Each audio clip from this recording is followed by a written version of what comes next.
हाफिजाबाद से हमारे bureau chief Mohammad Ayub की रिपोर्ट के मुताबिक हाफिजाबाद डीपीओ डॉक्टर फहद अहमद की क़यादत में हाफिजाबाद पुलिस ने मुनज़्ज़म जराइम के खिलाफ कामयाब कार्रवाइयाँ करते हुए अरसे दराज से डकैती, हाउस रॉबरी, रासनी हाईवे रॉबरी, नकब जनी, मवेशी चोरी, मोटरसाइकिल चोरी जैसे संगीन जराइम में मतलूब 27 बदनाम समाना चोर डकैत गिरफ्तार कर लिए।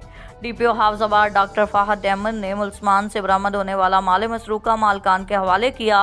बरामद किए जाने वाले माल में नकदी, डंपर कार, ट्रैक्टर ट्राली, ज़रूरी मोटरें, रिक्शा, माल मवेशी, मोटरसाइकिलें, मोबाइल फ़ोन्स, तलाई जेवरात समेत तकरीबन 28 मिलियन मालियत का माल मसरूका मालकान के हवाले किया।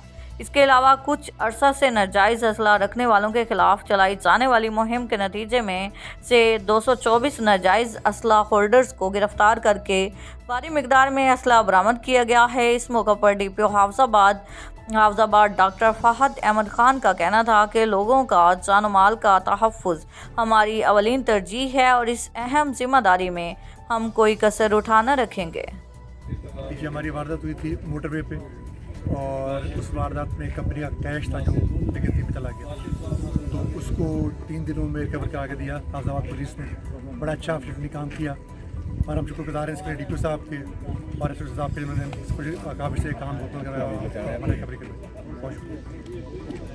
मेरा नाम फ़खर अब्बास है जी, जलालपुर भटिया में मेरा राइस का बिज़नेस है। और आज से कुछ चंद रोज़ पहले वहाँ पे मेरी राइस मिल पे कुछ मुसल्लह अफराद आए थे और उन्होंने गन पॉइंट पे हमारे चावल जो थे वो लूट करके ले गए थे। हमने फ़ौरन अपना मुतल्लिका थाना जलालपुर भटिया से रजू किया और जिसकी फ़ौरन FIR हो गई थी। उसके बाद पुलिस की और DPO साहब की खुसूसी काविश से 2 हफ्ते के अंदर जो है वो हमारा माल रिकवर हो गया और आज मुझे मेरी रिकवरी जो है वो मिल गई है। और इसके लिए मैं DPO साहब और थाना जलालपुर भटिया और तमाम फोर्स का बहुत शुक्रगुजार हूँ।